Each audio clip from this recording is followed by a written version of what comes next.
Hello everyone, thank you for joining this Dynaway webinar. It is the 8th of June and today we're here to talk about maintenance invoicing. It is yet another one of our deeper dives into Dynaway EAM for Business Central specifically. It will be a 20-minute session, it is going to be recorded and it's going to be put in our video library. If you have any questions, please use the chat log and I'll be happy to answer those questions. The main presenter for the show today is Christoph. Like the other sessions, I'll be here to facilitate the chat. So with that being said, Christoph, I will leave the stage to you. You take it away. Thank you, Mikael. Let me just only show Business Central.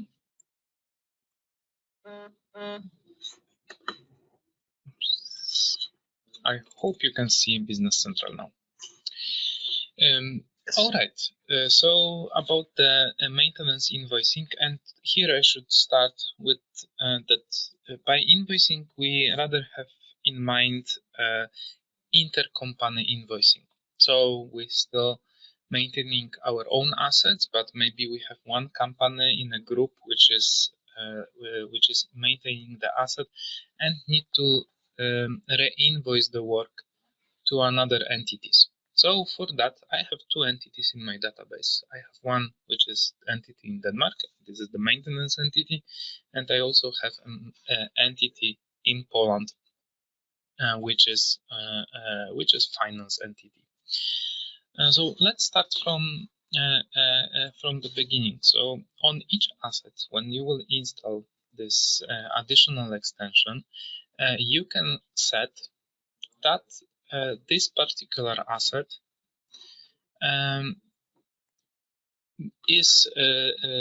has a special customer, right? And this is the list of normal customers in Business Central. So you can see that this is my entity in Poland. So that's working, in fact, for any customers which you will have. So that's the first step which we need to say. The second thing which we can set up is that on the work order plans, we can also set up that the work order plan is billable or it's not billable. So if I will go to the work order plan, in the additional information, you can see that my work order plan is billable. And one information here, why you will not see the customer here, because it may happen that you moved customer between your entities, but the plan stays the same. So it means that we will have another customer on another work order. So when we will do the planning for our work order plans, so let me just go to the planning worksheet.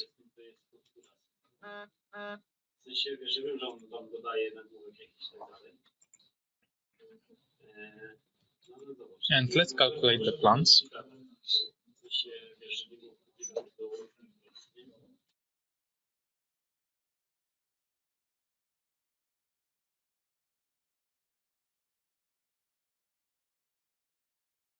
You can see that I have one of the work order, which is for my asset, and I have new columns here. I have that this is a billable work and to which customer, so I still can change it if it's needed.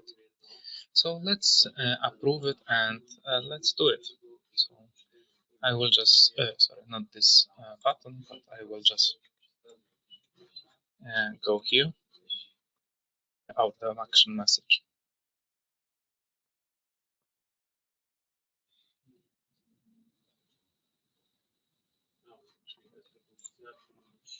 Okay.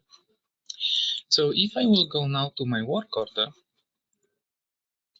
I will be able to also see if it's a billable and to which customer, in fact, oh sorry, not this asset, but this work order in the bottom. Just close it.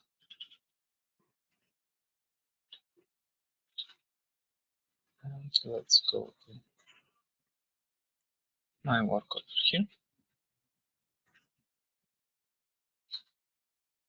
and you can see that it's still billable. It's billable for this particular customer.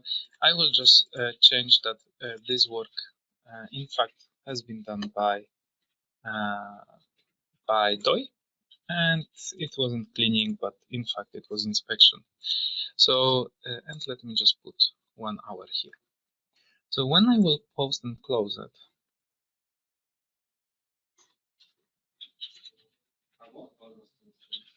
I will be able to go to the work order ledger entries and also see also can see that my work has been is for this billable customer, and it's billable. If I made a mistake, or maybe some work is not billable, I still can change it here. There is a set billable or not billable, so I can change it if it's different. So what else I can do? We have already what work will be billable to the customers, but we would like to issue the invoice. How we can do it? First of all, we can go to maintenance invoicing setup, and that's the first step which we need to set. So we can say which GL accounts will be used for invoicing the items and invoicing the resources, and also invoicing the expenses. You can also set up that, for example, if we are invoicing item A, then it's a different sales account. If we are invoicing item B, it's different account. So that's something which you can set in the maintenance invoicing. And to create an invoice for the customer, we need to go to maintenance, create maintenance invoice.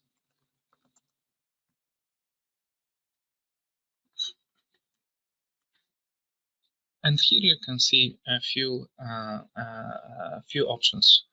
First of all, you can create an invoice for particular period. So in this case, I'm a little moving in the time, and I would like to create a maintenance invoice for the whole month.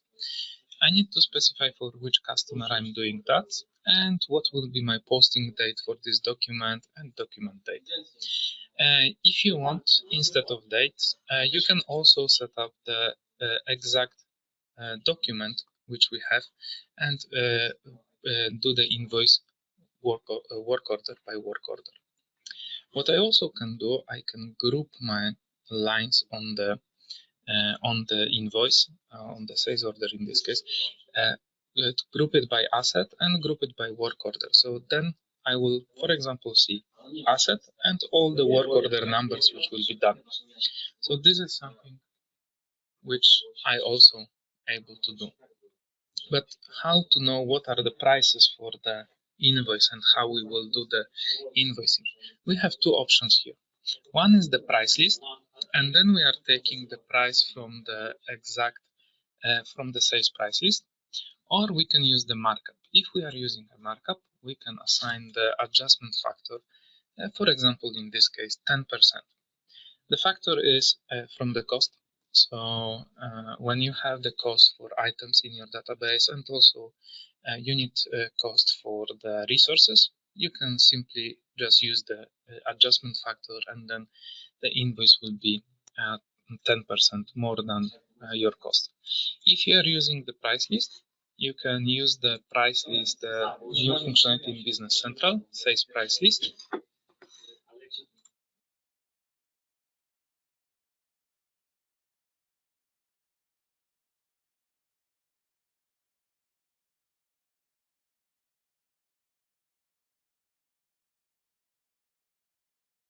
And you can create a price list, for example, for the maintenance. So I have it for all customers, and then I have prices. For example, that when Doi is doing the inspection, it will cost $100.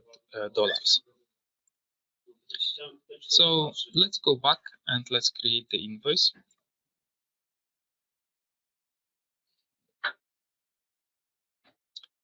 And as you can see, I have my invoice. In fact, we have a sales order, and that's because we need to use the intercompany functionality later. But you can see that my GL account has been used. I still have quantity 1. So let's see if we have any cost. Yes, I have $100 here. So why we have 100? And when you will click those 3 dots, you can go to the show maintenance details. And here you can have information for what in fact we are doing the invoice. You can see that I'm doing this for this resource, and that's my cost, which was, but because I use a sales price list, in fact, I will charge $100 in this case.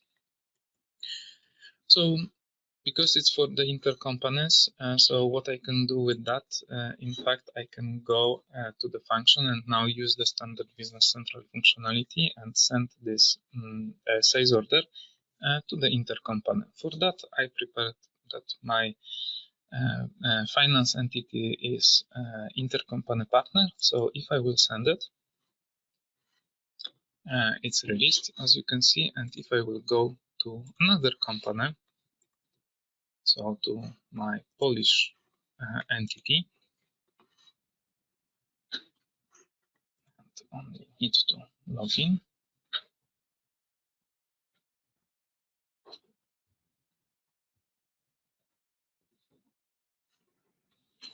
Of course, this will not be my sales order, but if I will go to the intercompany, you can see that I have something from my entity in Denmark.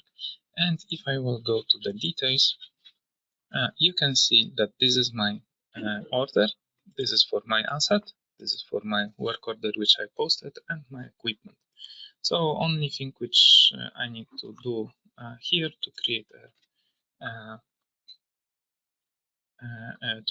the purchase order, I will just set up the GL account. If I will do so, I can accept the message, and the purchase order on this side, so in my finance entity, will be created.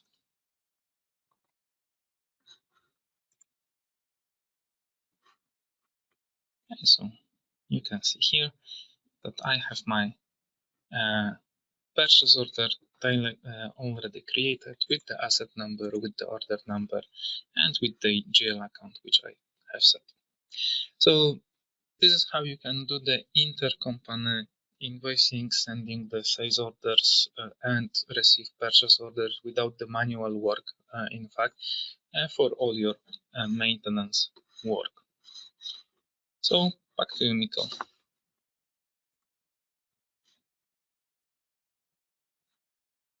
Thank you, Christoph. That was a very great presentation, and even though we normally assign 20 minutes, you can see how fast it is to set up maintenance invoicing between the entities. We have a few slides left.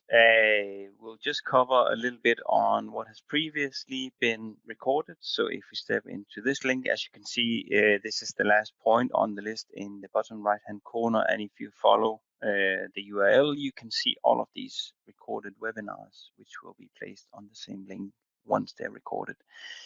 If we move to the next slide, you can see that we have a few upcoming webinars as well before we enter the summer holiday. Which is integration with manufacturing, another feature in our enterprise plan. And we also have integration with jobs, also known as projects. And the last part that we'll cover on the 29th of June is our safe work functionality on lockout, tag out functionality there. All again on these 3 webinars for 20 minutes, and again will be recorded as a part of that.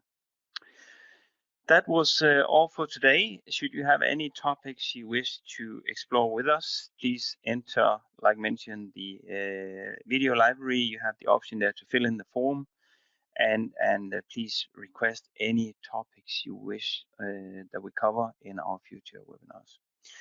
I want to say thank you for all of you who participated, and I want to wish you a very good day.